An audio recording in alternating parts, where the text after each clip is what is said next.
Hello, once again. I'm your host, Doc Rotten, and this is Horror News Radio, the official Gruesome Magazine podcast.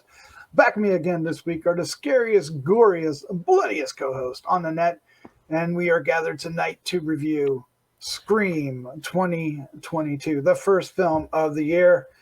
Oh, this is going to be fun. All right, joining me tonight is award-winning filmmaker Christopher G. Moore. How you doing, sir? Hello, Doc. What's your favorite Scream movie? Nah.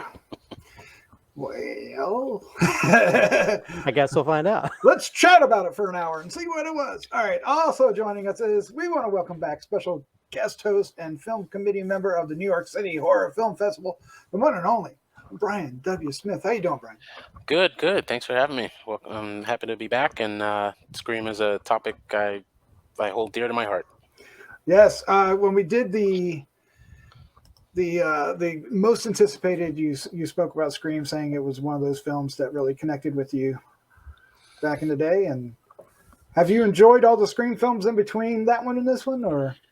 They're fun. I definitely have my ranking. I don't know if you want me to divulge it now or later, but yeah, I especially after this new one, I have like sort of a new tweaked ranking. And a new ranking.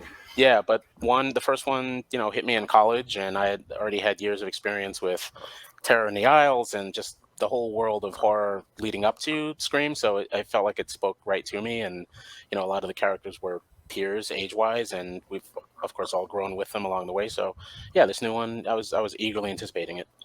Nice. All right, so what we're going to do tonight is we're going to start off giving our first impression of Scream. That will be spoiler free, and then we'll dive into a discussion and get into spoilers, maybe some Easter eggs and whatever else is floating around out there. There's plenty of little droplets here and there and special people showing up. It's fun, right? And then we'll wrap things up with our final thoughts, our score 1 to 5, and our favorite scene. And of course, we hope you enjoy this review and many others that we have on the site. So please check them out. And if you want to help us out, it's easy and free to do. Hit the subscribe button, hit the like button, share with a friend. Oh, and it will mean so much. And of course, we want to hear your comments down below. All right, what film are we reviewing? We're reviewing Scream 5. 2022 Paramount Pictures, available in theaters on January 14th, 2022. Synopsis is 25 years after the original series of murders in Woodsboro, a new Ghostface emerges, and Sidney Prescott must return to uncover the little truth. Directed by Bettinelli-Olpin and Tyler Gillett. Written by James Vanderbilt and Guy Busick, based on the characters created by Kevin Williamson. The cast includes Neve Campbell, Courtney Cox, David Arquette, Melissa Barrera, Marley, Shelton, Jenny Ortega, Dylan, Minnette, Jack Quaid, Jasmin, Savoy Brown, Sonia, Ammar, Mikey Madison, Mason Gooding, and Kyle Gallner. Gallner. Let's call him Gallner. We'll go with Gallner. I have to screw up at least one name, maybe 10. Yeah. All right, let's do this. And Brian, you know what? I'm going to start with you. What is your first impression of Scream 2022? Oh wow! First impression. Well, I've seen it twice so far. I went Thursday night and then saw it opening Friday just because I had to revisit it. My first impression was it's dark, it's brutal, it's certainly less campy than the most recent sequels, especially the first one. But I think it's a really good tribute to the style of Wes Craven. It did feel like a Wes Craven film. It kind of felt like a Wes Craven film prior to his work in Scream. So that was kind of new it was kind of new and fresh for me, even though I'm a horror fan. I hadn't felt as unnerved and chilled in the last how many years, especially from the Scream films, as I was chilled in this one. And there were moments that lingered, and so I had to see it again just to sort of see it with a crowd, see it with another audience, and sort of get over that initial trauma. We'll get into that, but yeah, there's some moments that I was not expecting. This is definitely a different sort of Ghostface, and it was yeah, like I said, dark, brutal, but still entertaining, ultimately satisfying, and yeah, I'd probably see it again. I almost saw it again today. Almost saw it again today. Wow. All right. Christopher G. Moore, sir, what was your first impression of Scream? I really enjoyed it. I mean, you can tell that the directors had a love for the original films, but also I feel like this is probably a better sequel than probably the second one when it comes to sequels and that kind of stuff. I think the meta nature of it is very interesting, especially with everything that's going on in horror cinema and movies in general. And I think the issues that it deals with, fandom and stuff, I think is very relatable, and a lot of the issues we're dealing with online. So, and I think, yeah, and I think I agree with what Brian's saying. I feel like it does. Not only does it feel like a Wes Craven. I just started calling the director name that they used in the original Scream, Wes Carpenter. Yeah, but I think in some ways it's more dramatic in parts. That there was actually parts that got me emotional watching it, and I don't think I got like that in the previous Screams. Mm-hmm. So I think their love for the characters, especially the legacy characters, worked. I'm not sure if the new characters are as impactful as the original characters from Scream, but I think as the movie goes along, I mean, I think the main character of Sam Carpenter, I think she's impactful enough to make you sort of follow the whole storyline of what's happening and stuff. But yeah, I thought it was really good. It had a good amount of humor, and I think the level of on-screen brutality involving the knife was actually kind of shocking, to where the camera would linger, and I was like, oh. I don't need to keep seeing this. This is very. Oh, this hurts me watching this, and I think showing that just made it wasn't just like, like some slashers or something where you just show them stabbing and it's nothing. I mean, it's like, oh gosh, you feel the impact of some of those stabs and stuff, just the way they show them and the way some people are killed. But yeah, I did like it a lot, and yeah, they even sort of, well, anyway. Yep. I was going to say something spoilerish, but yeah, I enjoyed it. And there's even like a Star Wars reference that there's a lot of pop culture references. Yeah. But yeah, I thought it was a very enjoyable sequel, and I think they did a great job of sort of like doing exactly what they're sort of meta about when it comes to creating a sequel that has legacy characters and new characters. So yeah, I thought it was very, very enjoyable, and it's definitely one of those movies where I would watch this again more than some of the other Scream sequels, which is saying a lot. Mm-hmm. Yeah, I agree with you. I think this is by far a step up to some of the sequels, which, I mean, it's Scream. It's meta in the first place, so getting derivative is a danger, right? But I thought they did an excellent job of keeping this fresh and introducing a new set of characters and a new twist on, what is driving these characters. So and of course, seeing our old favorites come back and the way they were drawn back in, I really liked. They had grown since we last seen them, and then I think some of them grow maybe during this movie. So I'm a fan. I really like this, and I really like the new cast. There's a number of them that I think stood out, especially Melissa Barrera as Sam. I thought she really held, the role that she had to do. But I thought Jenna Ortega as Tara was good too. But we'll keep going. I think they all were really good. I like this crowd. A little bit different than the first crowd, like you said, but they were suitable for 2022. So yeah. Success. They did a great job, and I love these directors. From I remember from VHS, the first one, loved them from then. And Southbound, they did another great short, and of course, Ready or Not is a favorite of the podcast here of all of us. So great! I can't wait to see what they do next, and they really handled this particular film wonderfully well, with respect and style. Yeah. Well, and I think when it comes to the meta nature of it, they were even playing with your expectations.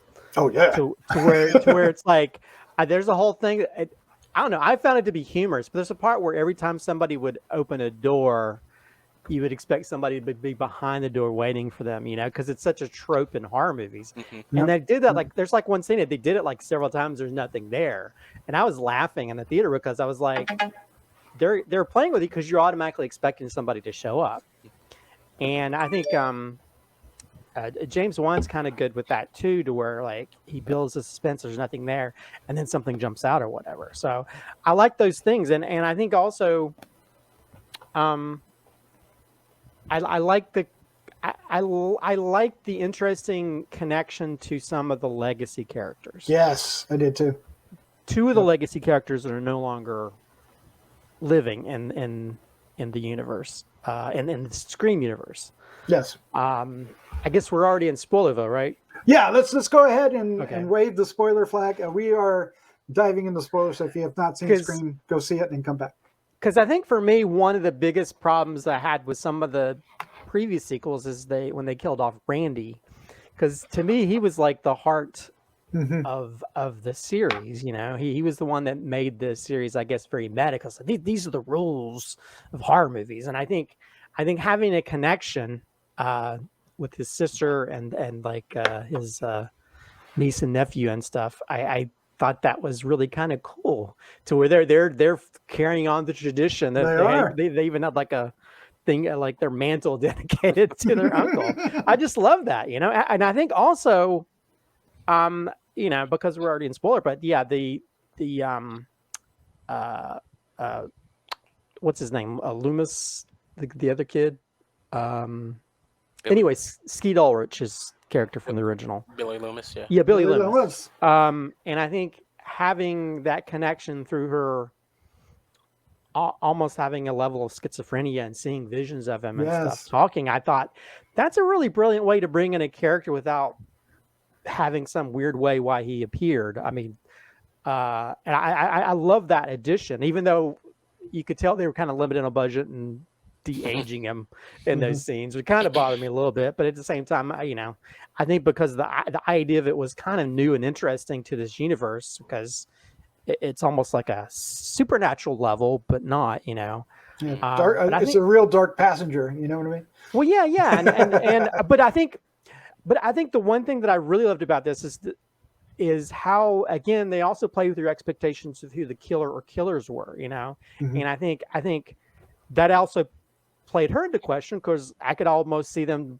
pulling like a, one of those like Fight Club type thing where like she was the killer all along or something like that level. And I love that, because then it threw shade on everybody to where now she might be one of those sort of like what do they call it, where they're an unbelievable narrator or whatever. Right. Yeah.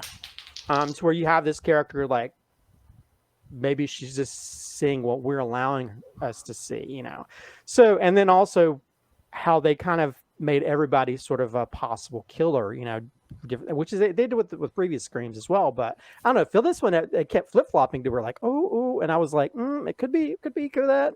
Although in the back of my mind, I really wanted Stu to show up. But I did too. But if you pay attention to the YouTube site they have up on the side, there's a part where it's like, I think it says something like, is he still alive or something? So so they gotta say something for 6, right? Yeah. Yeah. So anyway, yeah, I just love how they kind of throw your expectations in certain ways to keep you guessing. Although, by the end, I was like, okay, it's kind of who I thought it might be by the end of it, but at the same time, they just throwing all these things out there to throw you off of your game of what's happening. Yeah, when they go for the reveal, they don't hold back. They just boom, reveal. Oh, well, also when you have somebody who seems to have some level of mental illness and the killer disappears automatically, that automatically creates a scenario like, oh, maybe she might be the killer, which would have been an interesting scenario in the Scream universe in general, because it's always been very, physical in who might the killer be. Yeah, not supernatural at all. So, all right. So there's a particular death in this film, Dewey, that I didn't really want it to happen, but they didn't make him go out like a chump. He went out in style, and I guess I can appreciate that, right?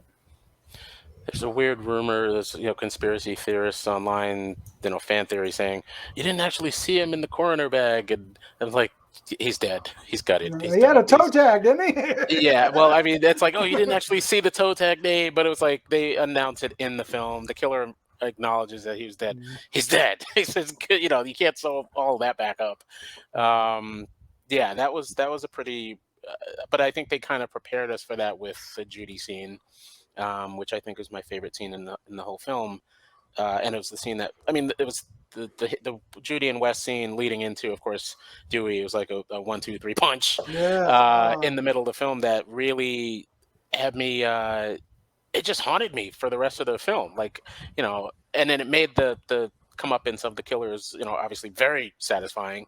But it was just something that I wasn't prepared. Not that I wasn't prepared for it, but you come up with something like a Halloween Kills, where it's just a series of kills, and you don't really care about the characters or really know their name or anything like that.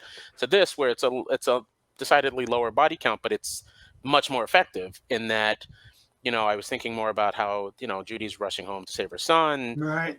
And gets in our mind we're thinking she'll get in and there's a whole chasing and whatever. No, she gets intercepted by Ghostface and killed right in broad daylight on her front porch, knowing the death is coming at her, and also not really knowing if her son is dead or alive, but it doesn't matter because she's getting killed. And then on the flip side, her son doesn't even know that she's dead outside, and then he still gets killed. Ghostface. So this was a much more sadistic, evil Ghostface that really unnerved me in that moment. And then I just kept thinking about that whole scene throughout the rest of the film. Yeah.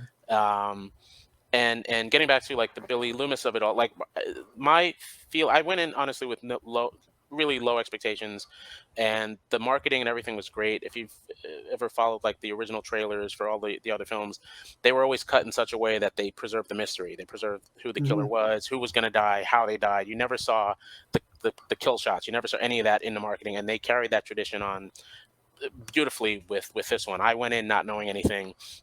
As a matter of fact, I'm sorry to interrupt. The one person you thought would die doesn't, because the first person to get sliced always dies, right? Right. So But I really like that. I'd heard some early rumors about that, but it was like the opening scene kind of played along with the trailer. So we'd pretty much seen the entire scene in the trailer. So yeah, that was a nice surprise. And she ended up becoming the MVP of the movie. We can talk about her performance later, but she really added some heart to that role. But I honestly did, as you guys were talking about Stu, I went in with in the back of my mind thinking, oh, it has to be Stu, that there was a rumor he had survived the TV, he wasn't actually shot or something like that. And I would have totally bought that, because the way Ghostface is portrayed in this film, this is not our traditional Ghostface. This felt like an OG killer. This felt like someone who was definitely from the past, who had a lot of rage. Even in the opening conversation and most of the conversations, Billy's the predominant name that they drop, and you could tell the killer was getting a little pissed off that Stu wasn't mentioned. So I just figured it had to be someone related to Stu, or it was Stu himself. Right. And so by the time, also a little trivia thing I just learned the other day, because I had to look up the writer. I realized the co-writer James Vanderbilt worked on Zodiac, and I've seen that film once. I don't know if you've seen Zodiac, but there's a park scene, a park kill, double murder in that film that is similar to what Judy and Wes go through, basically. So I was like, oh yeah, no wonder. The Zodiac. I don't remember the rest of Zodiac. I just remember that scene, and it's not a scene that I like to revisit, but.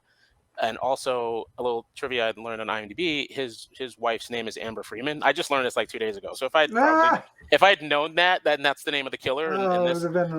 I probably would have already suspected her. Yeah, but I was like, really?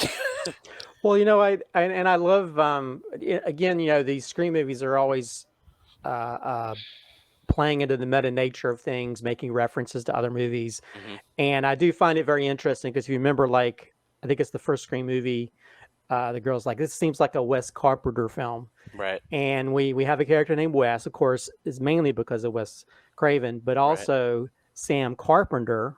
And Tara Carpenter, but also when you find out Sam Carpenter, her she's actually the daughter of Loomis, that makes her Sam Loomis. Right.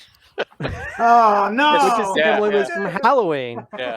So you get an even bigger. You know, it's yeah, it's like the snake picture eating that- itself. I didn't even think picture about that. That's awesome. That It's Always Sunny meme with Charlie Day doing the serial killer wall, where it's like all the connections and stuff. You know? Well, yeah, That's and of course, exactly it. Yeah. when we had, like, of course, a psycho reference, you know, somebody in the shower and stuff, and he had blonde hair, Right. just like, so I'm yeah. wondering- Go ahead. I'm wondering, even with his blonde hair and his like the cream colored shirt, if he was like a callback to Casey as well, because I feel like the Wes and Judy scene was almost like the true opening of the film. Like the Tara scene was sort of like a misdirect, and Wes and Judy was, because that was such an extended call and sequence, and it was probably the most effective death scene in the film.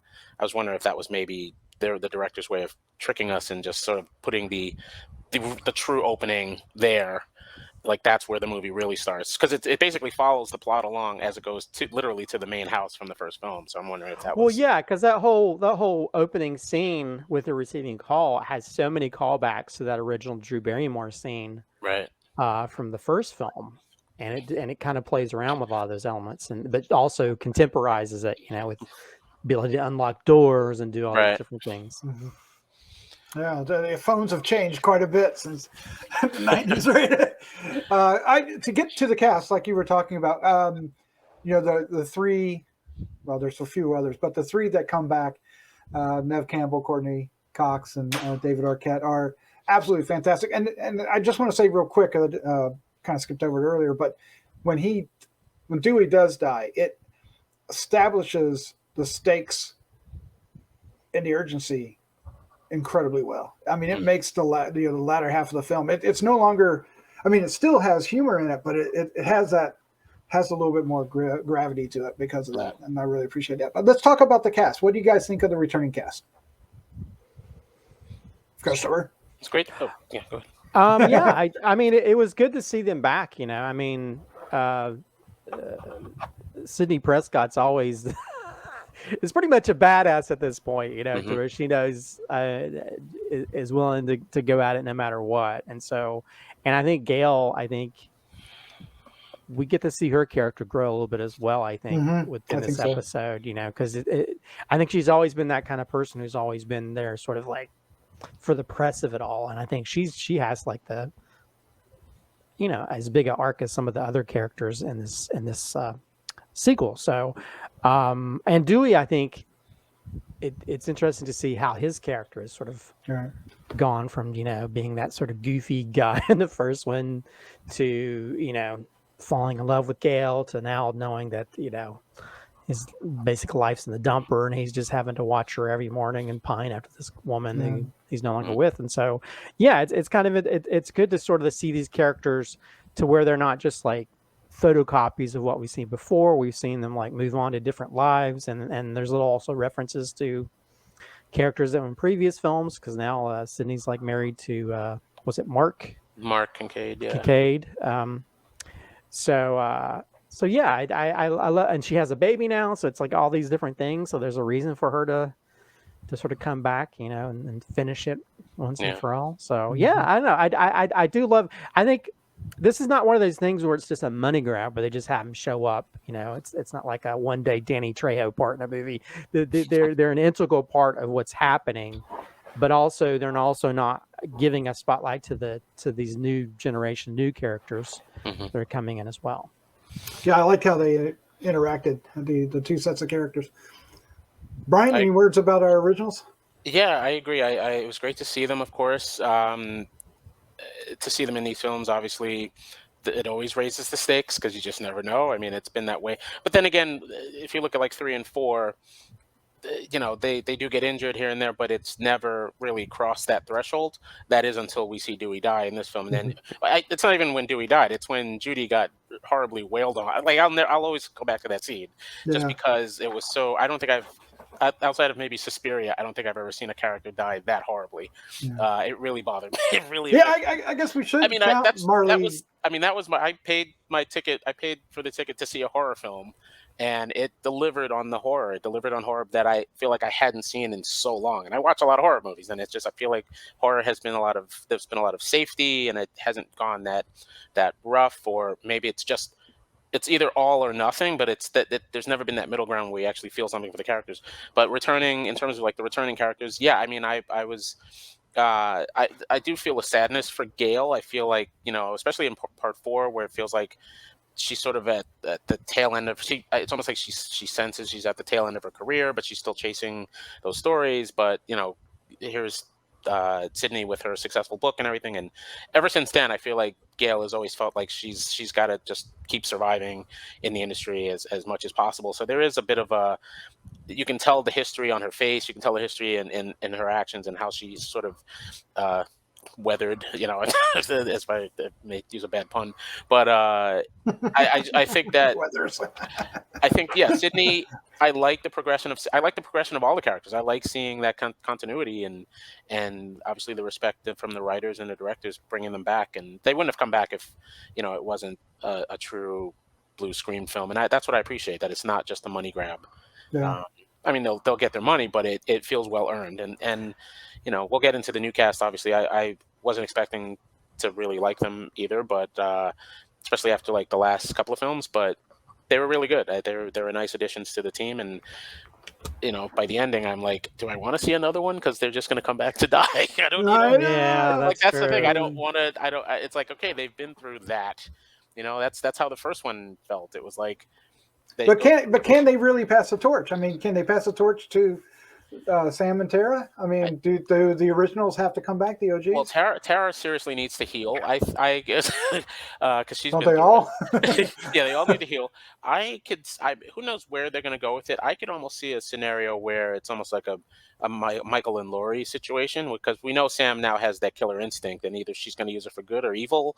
And then you have Tara, who's now good with a gun and fighting, who might be the de facto actual final girl, because she just has that. She has that quality to her, and she has the audience's heart. The audience loves her. You know, people talking about her online. So who knows if it's going to be a thing where Tara will have to fight her own sister? Is it going to be a familial thing? Is it going to be Sam having to use her powers of evil against some other killer? Who knows where they're going to go? But there are so many possibilities, and they've dropped so many threads, so many character names. Yeah, they did, didn't they? Like Christina, her mother, who's out of town. Now there's like rumors online. People want Salma Hayek to play their mom, which I would live for. That'd be great. Oh, that'd be awesome. Be interesting to see who they bring, because they just dropped so many names, so many little tidbits and things, and of little Easter eggs, which I'll have to see. And of course, Minnie and Chad are still alive. They didn't die. I thought they were dead, but they didn't. That was nice, and yeah, now I'm even more worried for the next one. It's like, please let them survive for the next one, you know. But we'll see. To wrap things up with the cast, I thought David Arquette did an absolutely fantastic job. I really appreciated his scenes, and thought that he, especially when, you know, when they first meets them in his double wide, right? So it just feels sad. And then, you know, we shouldn't leave Marley Shelton out, like you said. She plays Judy Hicks, comes back, and it's a great cast. I just keep replaying her scene in my head, because it's just so I haven't seen that in so long. That kind of, it was just like, this is horrible. It was horrifying, but it was like, I guess that's why we wanted to go see a horror movie. But well, you know what, and I also want to say, I want to make go back to your point previously, where you talked about how they're always good about throwing your expectations and how they create trailers. They also use clips from the movie within the movie, right? From the sequels that people hated, and made it, to me, I was like, ooh, we're gonna see the Silver Mask, and he's using a flamethrower, and it doesn't happen. I was like, oh, and they within the movie. From that trailer, they already played the fans. They played us. It was like, because fans were going ape shit. They were like, what the hell is this Silver Mask? It's stupid. Why has he got a flamethrower? What you know? Well, they're playing into the very fans that sort of that hated the, you know, the sequels and requels and all this stuff. Yeah. Which somebody had pointed out, one of the early times somebody mentioned requel was actually Bruce Campbell was talking about Evil Dead 2 was considered he called it a requel. Right. So I definitely heard the term. I figured the Star Wars movies were considered. Yeah, I definitely heard it. Yeah, there's a lot I heard of it too. Like a sequel too. I guess because we're in it. We're in that space. So and for me, and you know, we do a Heroes and Drugs podcast where we talk about sci-fi stuff, and as a huge Star Wars fan, I've had to deal with a lot of toxic fandom, and I do kind of like how there's a Rian Johnson mention where they they talked about how he made this good sequel or whatever, and the fans hated it, blah blah blah, and so I was like, wow, that's I thought that was kind of a fun way of sort of bringing the toxic fandom into this arena, because I mean, again, we're dealing with that right now, where so many people are so heavily Right. critical of stuff, and they get mad at you if you don't do it this way, and it's not within my expectations of how a sequel is supposed to be. So I think, to me, that's the perfect ground to sort of create the meta-ness of the Scream universe when it talks about, you know, horror movies and fandom and that kind of stuff. And I think it does a little bit better job than just the second film, which dealt with the sequel, but you know, I think this feels much more connected to where our society is, and I kind of like that. Even though some people, I think, felt like they were knocking them over the head with their ideas, but I think that's, you know, reality sometimes a little too real for some people. Yeah. I loved the motivation for our killers and how they planned it all out. I thought it was marvelous. Well, yeah, I how really they would enjoyed- create murders or whatever That would be Just sort of- that would inspire. inspire a better movie. Right, It's right. like, that's such a messed up idea, but it's actually a cool idea. And even though this is kind of disconnected now because Wes Craven isn't around and stuff, but they did have Kevin Williamson. I actually stayed for the Q&A after our screening at Alamo, and he was talking about how they contacted him, and he's like, what do you want me to do? And it's like, we just want you to give feedback. And he gave feedback on the script and their ideas and stuff, to where, you know, he felt much of a part of it, because if you've heard Kevin Williamson, he got a little bit pushed out back when the Weinsteins and stuff, you know, had more control over stuff. He got kind of pushed out because they were trying to churn out these movies, and so he didn't have as much say when it came to the later sequels as he did, you know, the first two. So so it's kind of good that they wanted his sort of blessing to come in and sort of make it to where it feels more connected. So this, I felt like it feels like a natural sequel, even though Wes Craven's not around to sort of shepherd it. But I think we've got two people that are just, you know, they love those previous movies, and they wanted to pay tribute to that, but also create their own type of thing. And so, yeah, I don't know. I really have so many good things to say about it. You know, I think, again, my only criticism, and as I felt like in the very beginning, I didn't feel so connected with this new group of people like I did the previous Scream characters in the first one. But as it went along, you sort of, at least you have the two main characters of the two sisters that you feel like, okay, I see this. Because there's that one big emotional moment where she talks to her sister that's like very powerful. I wouldn't have seen that. I didn't in like a Scream film, because the Scream I always been sort of has a little bit of comedy and camp to it a little bit. And so this, they still has comedy, but still they had the ability to sort of bring some drama to it as well. Yep. All right. Well, we're going long, so let's go ahead and begin our final thoughts, our score 1 to 5, and our favorite scene. Brian, sir, you are up first. Oh, I could talk 6 hours. I could talk. No. We're done. We're nearing the end. So you said 1 to 5. 1 to 5, sir. Yep. I would probably give it a 4. Okay. Give it a 4. Yeah, if you want my ranking right now, I'd say it's 1, 2, 5, ... 3 and 4. And even on the second viewing, I kind of went back and forth between 5 and 2. If that's very controversial, I guess, but yeah, I was. It definitely has that feeling of a classic Wes Craven film. You can tell they obviously were inspired by his style. They didn't have Williamson in terms of writing the script and the snappy dialogue and all that sort of stuff. So it was really just sort of bare bones, dark, brutal, scary, horrific, and it just, the moments just lingered, and I was just like, wow, okay, it's a different animal, but it does fit well in the Scream universe and for, you know, the year that we're in. So yeah, I definitely. It might even go up. No, it's not a 5. It's definitely a 4. So I'll stick with that. The favorite scene, sir. I gotta go with favorite scene is I should say this. There are bootleg clips of it on YouTube. I've been revisiting it just to sort of relive the trauma and try to get past it. But the Wes and Judy scene is probably the one that really stood out, just because I feel like I hadn't been unnerved or affected by something so brutal. With all the, like I said, with all the Halloween updates and stuff. Maybe it was the closest to the Halloween 2018, the restroom scene, where characters are reduced to just their basic human elements, being tormented and killed by something, by someone so evil. That was probably the closest thing to this sequence. But the fact that it was just a 1-2 punch of mother son, she's running to save her son. She doesn't know if he's dead or alive, and her death is right there and imminent. And then her son dies.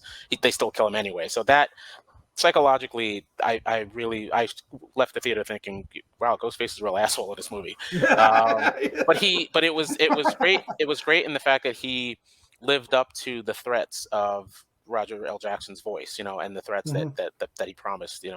It took me back to the original with Drew Barrymore, but you never actually saw it you never saw the knife hitting the flesh on screen. It was very Hitchcockian and subjective, and until you saw the final image. But here it was just like, I was just like shocked and just unnerved, and it really touched the nerve and hit me. And R.I.P. Judy and Wes. I felt so bad for them. All right, Chris, That's you're up poor, next.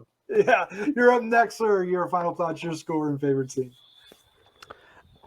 Yeah, I mean, I really love this. I think it's a really well done sequel. I mean, it's obviously a tribute to Wes. There's even a For Wes party they have in the middle of the film. They were getting people to do hashtag For Wes on social media because, this is a sort of a love letter to the franchise and the filmmaker who helped to bring it there, but at the same time, also allowing Kevin Williamson to sort of have some say in it.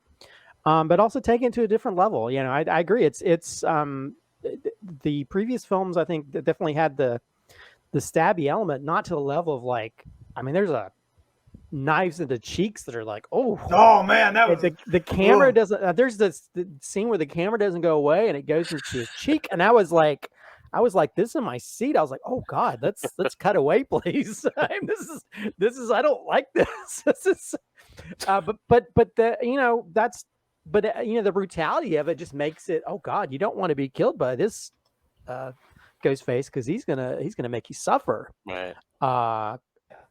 And then there's also the brutality. I love the brutality of what Sam does towards the end as well, to where you're like, okay, she's definitely a chip off the old man's block, or knife block, I guess.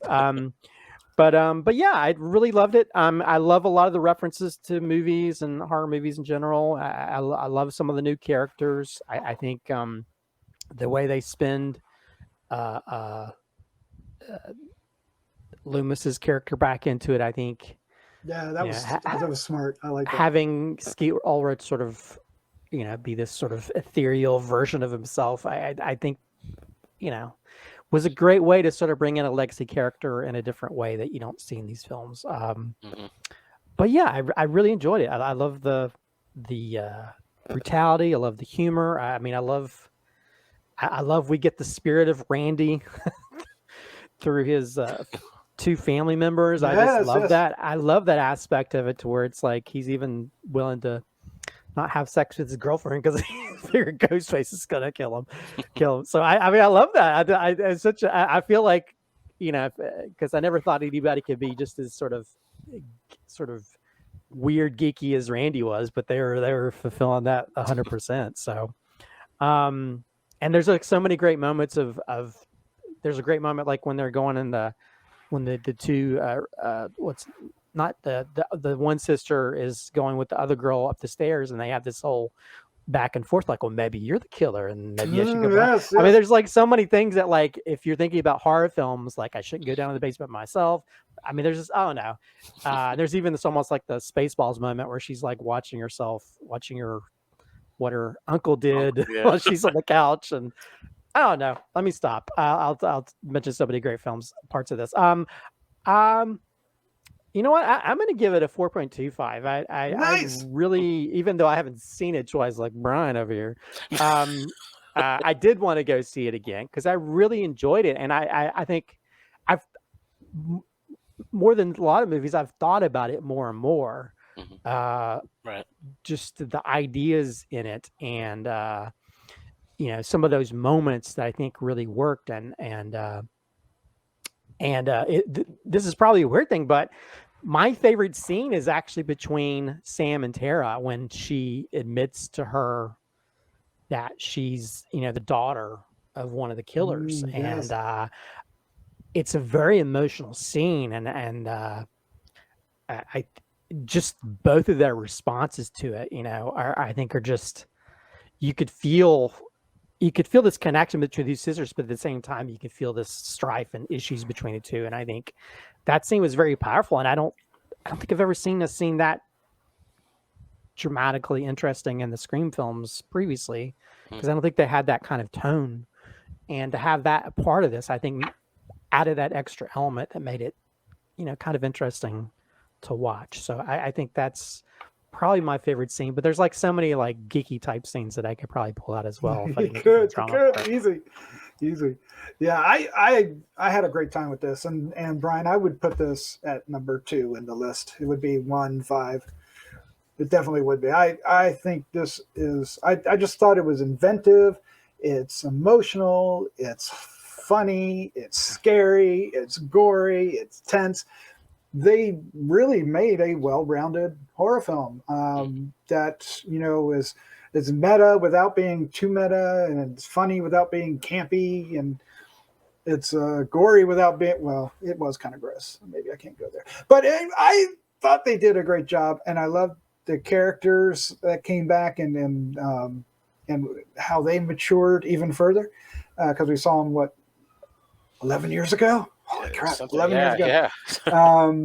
I would say like the only disappointment is I really wanted to see Stu. So, but I was surprised who we did get, and I was very happy. I was just wait. I mean, I literally was waiting and waiting because I knew there was going to be a reveal of another, right, and I was wanting that to be, can I come, come in, and there he is. But no, it's, but I was not disappointed with the direction it did take and the characters that were responsible. And the characters got, I had a great time.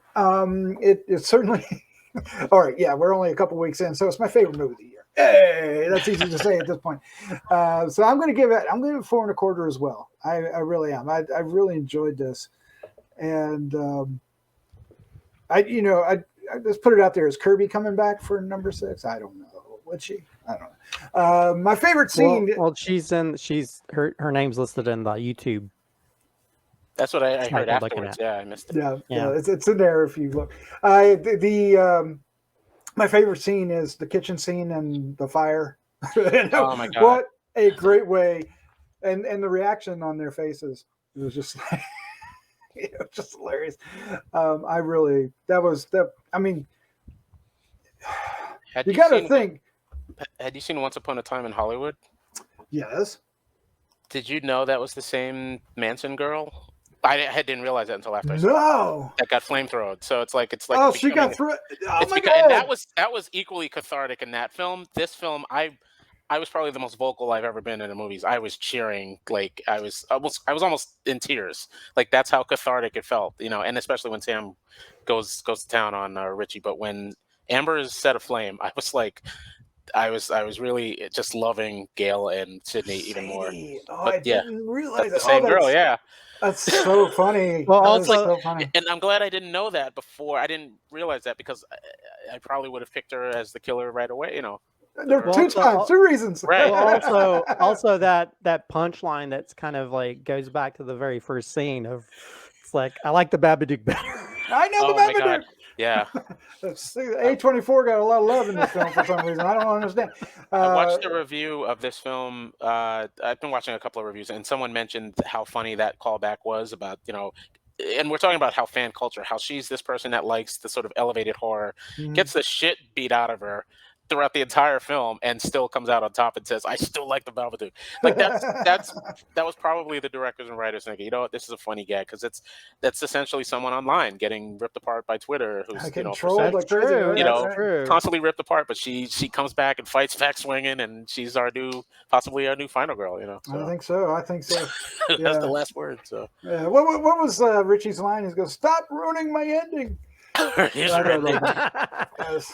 All right. Well, there you go. That's our review for Scream 2022, the requel or whatever, the legacy sequel. If they announce a 6, I won't be disappointed. I won't be. Hurt. I could see it happening. I mean, I'll go, of course, go see it. I would hope that Courtney and Neve stay far away from it, but I'm sure they'll be. But I think if anyone were to come back and perhaps get killed, it would probably be. I could see Gail going out, but I don't want Sidney to. This is supposed to be the passing of the torch, right? Yeah, we hope. But the one character that did want that got torched, but so was H2O and aliens.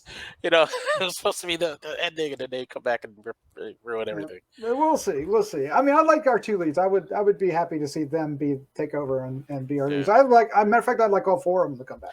I like the new cast. I didn't think I would, especially after 4. 4. I won't trash 4 too much, but it just didn't. It was. I guess it wasn't my audience. I wasn't the audience for it, but there is a crowd out there that loves 4. I don't get it. The cinematography is weird. Kirby's my favorite character in the entire film, but I liked Kirby a lot. I think that's the reason why I like 4 so much. Yeah. Yeah, and so this one, it was a nice.